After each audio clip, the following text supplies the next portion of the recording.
আসন্ন ত্রয়োদশ জাতীয় সংসদ নির্বাচনকে কেন্দ্র করে উত্তপ্ত দেশের রাজনৈতিক অঙ্গন। সংস্কার বনাম নির্বাচন ইস্যুতে অন্তর্বর্তী সরকার ও রাজনৈতিক দলগুলোর অবস্থান পরস্পর বিরোধী।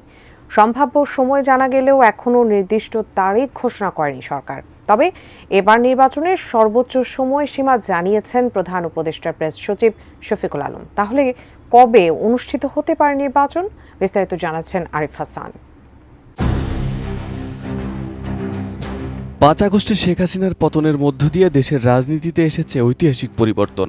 গঠিত হয়েছে অন্তর্বর্তী সরকার। আওয়ামী শাসনামলে গঠিত রাষ্ট্রের বিভিন্ন খাতকে সংস্কারে ব্যস্ত তারা। অন্যদিকে আসন্ন জাতীয় নির্বাচনকে ঘিরে উত্তপ্ত দেশের রাজনৈতিক অঙ্গন।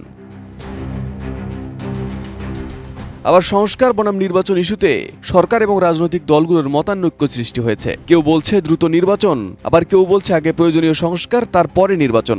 অন্তর্বর্তী সরকার অবশ্য একাধিকবার জানিয়েছে জনগণের আকাঙ্ক্ষা অনুযায়ী প্রয়োজনীয় সংস্কারের পরেই অনুষ্ঠিত হবে নির্বাচন।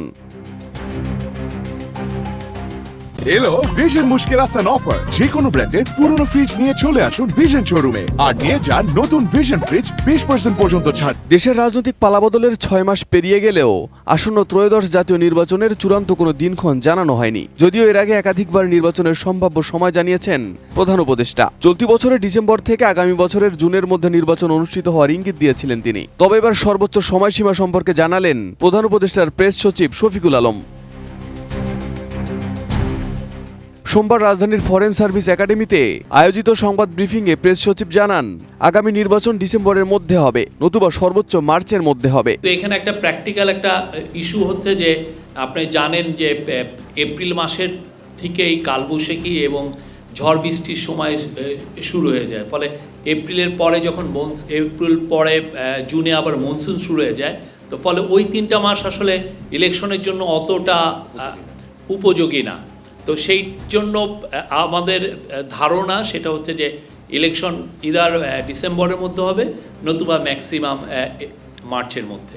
আগামী নির্বাচন ঘিরে নিজেদের দল গোছাতে ব্যস্ত রাজনৈতিক দলগুলো। ইতোমধ্যে সারা দেশে প্রার্থীও ঘোষণা করেছে বাংলাদেশ জামায়াতে ইসলামী। এদিকে আগামী 28 ফেব্রুয়ারি আনুষ্ঠানিকভাবে ঘোষণা আসতে যাচ্ছে জুলাই অভ্যুত্থানে নেতৃত্ব দেওয়া বৈষম্য বিরোধী ছাত্র আন্দোলন ও জাতীয় নাগরিক কমিটির নতুন রাজনৈতিক দলের।